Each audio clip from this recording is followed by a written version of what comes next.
Hello everyone, how's it going? My name is NeoKoopa64.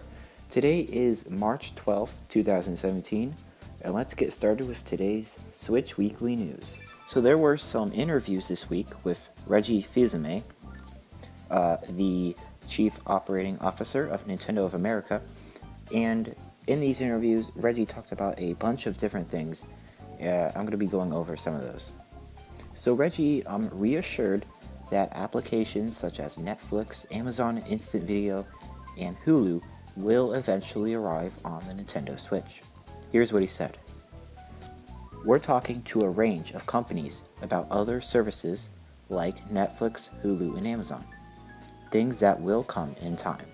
In another interview with Time, Reggie said that Nintendo is investigating the left Joy-Con connectivity issues.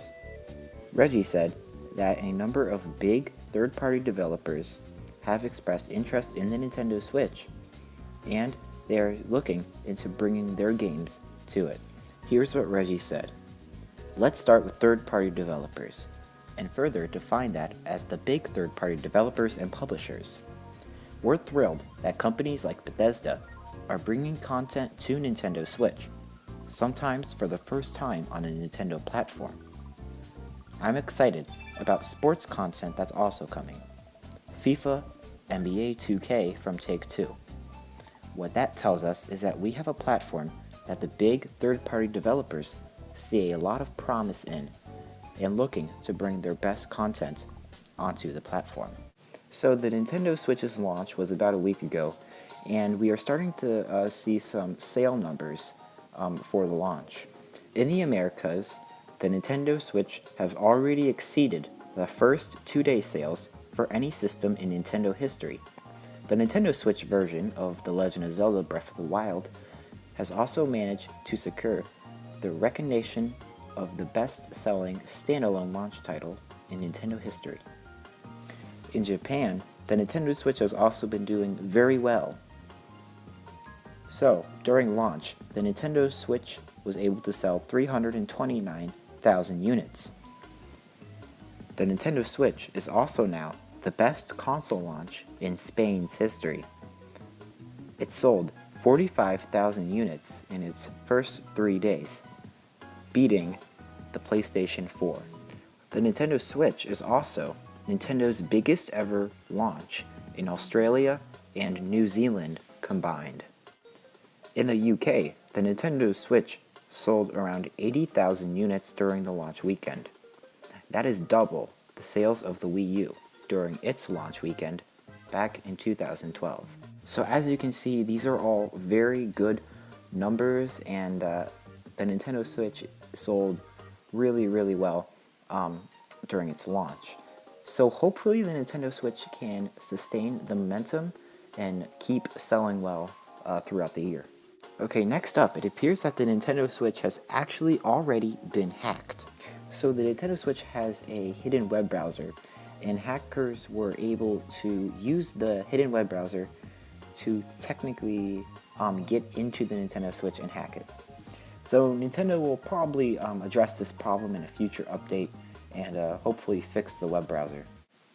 So this week, Nintendo unveiled a brand new overview trailer for Mario Kart 8 Deluxe, and they also revealed some new information about the game. While playing Mario Kart 8 Deluxe, the game will run at 1080p 60 frames per second, and when you're doing 3-player multiplayer and 4-player multiplayer, the game will run at 1080p 30 frames per second.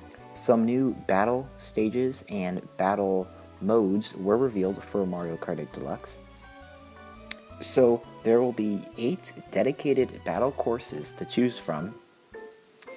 On top of Balloon Battle, both Bomb Bomb Blast and Shine Thief modes will return from Mario Kart Double Dash, and Coin Runners will also make a comeback from Mario Kart Wii.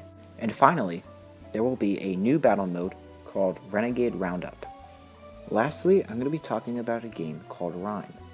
So Rime is a game that is coming to the Nintendo Switch, PlayStation 4, and Xbox One. The PlayStation 4 and Xbox One versions of Rime will come this May, while the Nintendo Switch version of Rime will come later this year. Here's what's interesting.